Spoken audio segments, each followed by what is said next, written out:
Salut! Je vous retrouve aujourd'hui pour tourner le tag de la passe miroir. Un tag qui a originellement été créé par les abonnés de Bulldop, que je mettrai en barre d'infos ou quelque part par là, nous verrons bien. J'ai trouvé ce tag très sympathique, en plus c'est sur une saga que j'aime beaucoup, donc j'ai eu envie de le reprendre ici.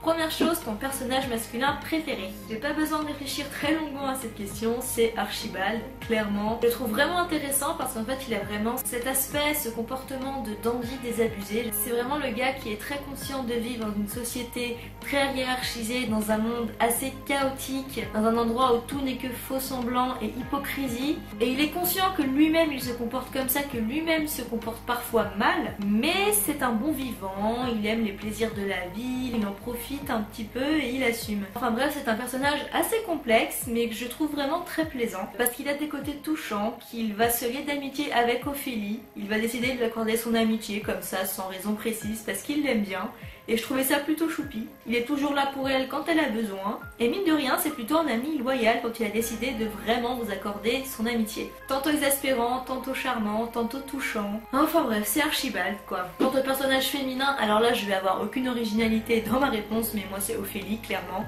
Cette meuf, elle a un cran de malade. C'est la petite nénette comme ça, qui a l'air toute discrète, toute fragile, qui est un peu recroquevillée sur elle-même et dans son écharpe. C'est vraiment pas le genre de personne qui t'impressionne ou que tu te retournes sur son passage. Et pourtant, eh ben, elle est là Ophélie. Elle a son caractère, elle a sa force. Elle a vraiment un putain de cran cette fille. Désolée pour le mot, mais franchement, moi je trouve qu'elle est vraiment terrible. Elle sait ce qu'elle est, elle sait ce qu'elle n'est pas. Elle a ses faiblesses certes, comme tout être humain, mais elle a également ses forces. Et on sent qu'elle se bat pour être prise au sérieux, pour qu'on la voie en tant que femme, en tant qu'adulte. Elle en a marre de se faire infantiliser. Et là vous sentez que je comprends ce qu'elle ressent, parce que étant moi-même petite, je sais ce que ça fait. Et du coup c'est ce que j'aime chez elle, c'est que je me reconnais un petit peu dans ce personnage. Enfin bref, pour moi c'est une vraie bouffée d'air frais, un personnage comme Ophélie, parce qu'elle nous montre vraiment. C'est pas parce qu'on est petit ou qu'on a un air faiblard ou qu'on est quelqu'un d'assez discret, ça veut pas dire pour autant qu'on a rien dans le ventre, qu'on est capable de rien, qu'on doit être traité comme des gamins. Et Ophélie elle montre à quel point elle est courageuse, franchement. Tu vois qu'elle fait toujours de son mieux pour s'en sortir en fait, elle donne vraiment toujours tout ce qu'elle a. Et puis surtout elle arrive à supporter Thorn, alors ça pour moi c'est un exploit légendaire. Enfin bref, la troisième question c'est donc plutôt Team Thorn ou Team Archibald? Alors je pense que vous avez deviné ma réponse, hein, c'est clairement Team Archibald. Voilà, pour moi Archibald, pour tout ce que je vous ai dit tout à l'heure, c'est mon personnage masculin préféré. Et puis Thorn, de toute façon je peux pas le saquer. C'était peut-être dans le tome 2 que je l'aimais un peu mieux, mais là dans le tome 3, il m'a exaspéré au plus haut point. Il est tout ce que je n'aime pas chez une personne. Non, je suis méchante, j'arrive quand même à comprendre ce personnage, si vous voyez. Je trouve que c'est un bon personnage dans l'histoire. L'auteur arrive quand même à nous le rendre attachant, mais dans la vraie vie ce serait juste pas possible, lui et moi. Non. Ensuite, dans quel arche vivrais-tu?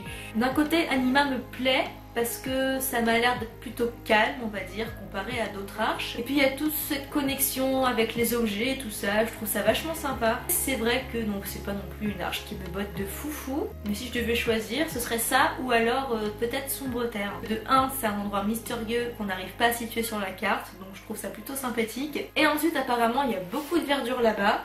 Et pour moi qui suis amoureuse de la nature, je pense que c'est un endroit qui pourrait me plaire.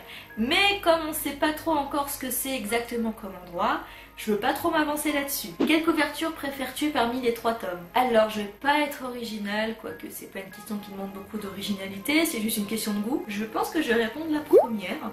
Ouais, parce qu'elle est bleue. Quel pouvoir familial aimerais-tu avoir?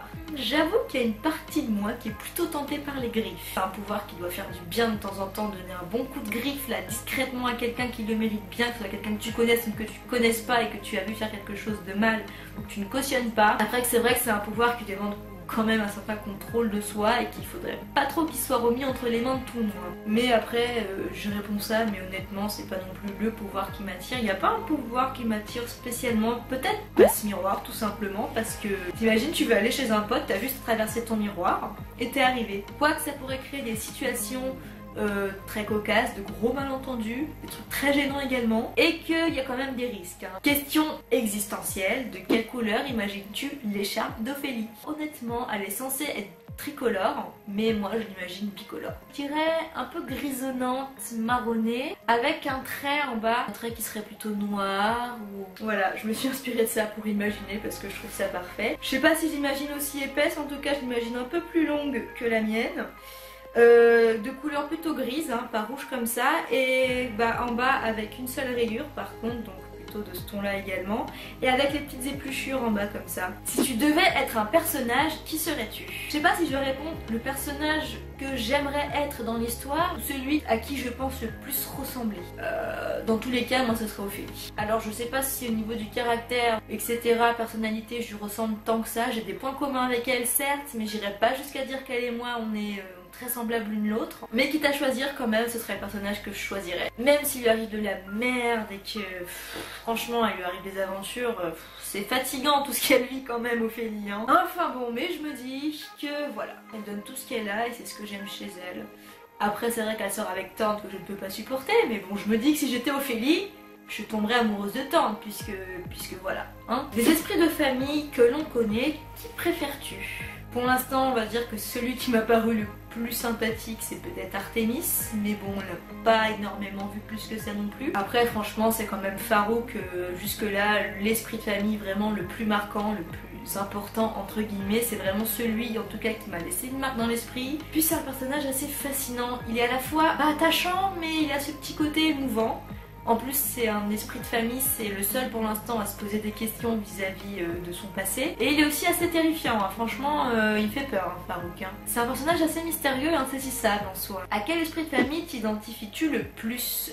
Et pourquoi? Franchement, parmi les 4 qu'on connaît, je m'identifie à personne parmi ces 4 là, hein. Et la dernière question, c'est passe-miroir ou liseuse? Question fondamentale aussi les amis. Alors franchement, j'hésite.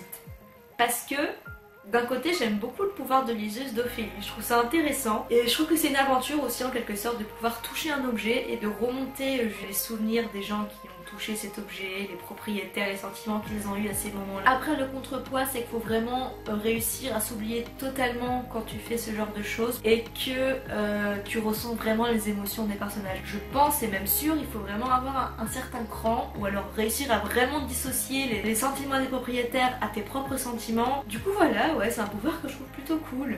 Mais passe-miroir, comme je vous disais tout à l'heure, pour voyager, c'est plutôt pratique aussi. Donc franchement, je sais pas moi. Ouais, bah je suis comme Ophélie, hein, je suis une liseuse et j'ai le don du passe-miroir, hein, voilà. Allez, que dire de plus à part que j'adore la saga de la passe-miroir. Je n'ai qu'une hâte, c'est que le dernier tome sorte. C'est vraiment une grosse attente. En tout cas, c'est clairement une saga qui m'a marqué dans ma vie de lectrice. N'hésitez pas à répondre aux questions en commentaire si jamais vous voulez. Moi, je veux lire vos réponses en tout cas. J'ai rien de plus à ajouter, si ce n'est que je vous souhaite une bonne journée, une bonne soirée. Ça dépend quand vous regardez cette vidéo. Moi, je vais bientôt me mettre devant la télé parce que ça va être l'heure de Sœur Luna, hein. Et donc sinon, il me reste plus qu'à vous faire des bisous comme d'habitude. Je vous souhaite de belles lectures. Et puis, je vous dis à bientôt pour la prochaine vidéo sur cette chaîne ou sur l'autre si vous me suivez sur l'autre. Allez, vous en avez assez de me voir, j'en ai assez de vous voir aussi. Non, je déconne. Allez, bisous, à bientôt. Mais bon, un bon coup de griffe de temps en temps, franchement, ce serait pas de refus.